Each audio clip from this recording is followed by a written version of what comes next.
O't pufagida tosh paydo bo'lishining asosiy sabablari. O't tosh kasalligi asosan safro tarkibining o'zgarishi, safro yo'llaridagi yallig'lanish va safroning dimlanishi natijasida yuzaga keladi.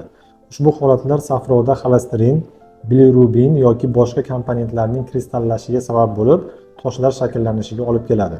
Bundan tashqari, moddalar almashuvining buzilishi, o't pufagi va yo'llarida yallig'lanish, o't dimlanishi, genetik moyillik, semizlik, qandli diabet, jigar kasalliklari, ba'zi dori-darmonlar orqali ham o't qopidagi tosh paydo bo'lishi mumkin. O't pufagida toshi bor insonlarning asosiy belgilari. Og'riq. Odatda o'ng qo'g'irg'i ostida yoki qorinning yuqori o'ng tomonida kuchli og'riq.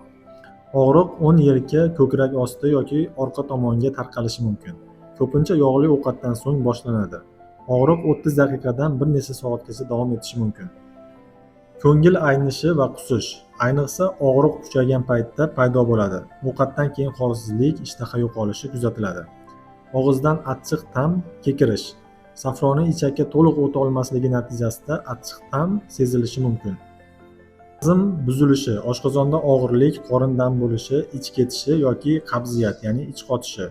Tana haroratining ko'tarilishi. Agar tosh o't yo'llarida yallig'lanishiga olib kelgan bo'lsa, harorat ko'tarilishi mumkin.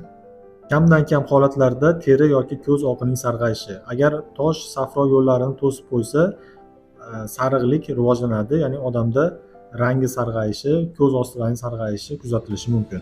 E'tibor berish kerak bo'lgan narsa bor. Ko'pchilikda toshlar biror alomat bermasdan yillar davomida jim holatda bo'lishi mumkin. Bu holat soqov tosh deyiladi. U faqat ultratovushli tekshiruv orqali aniqlanadi. Qopidagi tosh 4 xil turga bo'linadi. Xolesterinli, ya'ni tarkibi xolesterin. Ikkinchisi qora pigmentli, tarkibi bilirubin, qattiq, ya'ni qattiq va mo'rt bo'ladi. Uchinchisi jigarrang pigmentli, bilirubin, yallig'lanish, ya'ni bakterial sababli bo'ladi.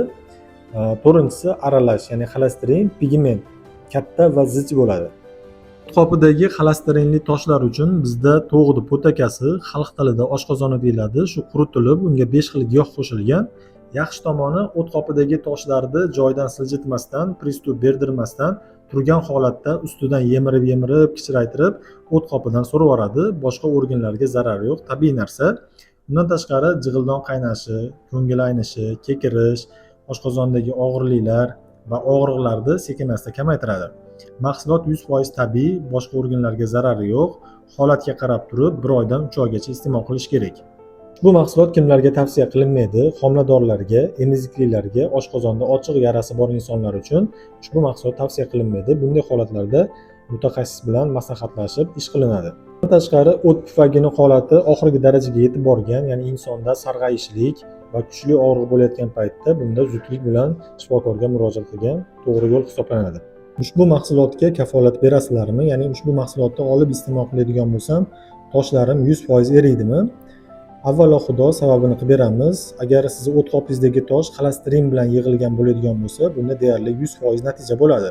Qolgan 3 xil turdagi toshlarga, ya'ni qora pigmentli, jigarrang pigmentli, aralash toshlarda, ya'ni qattiq kristalli toshlarda 1 oy iste'mol qilib ko'riladi, qayta o'ziga tushiladi, holatga qarab turib yana davom ettiriladi. Ya'ni o'zgarishga qarab turib kurs lecheniya davom ettiriladi. Ushbu mahsulot sinovdan o'tganmi, sinalganmi, natijalari bormi? Ushbu mahsulot sinovdan o'tgan, sinalgan. Tabobat 08 Telegram kanaliga kirib, ushbu o't qopidan olingan natijalarni bemalol ko'rishingiz mumkin.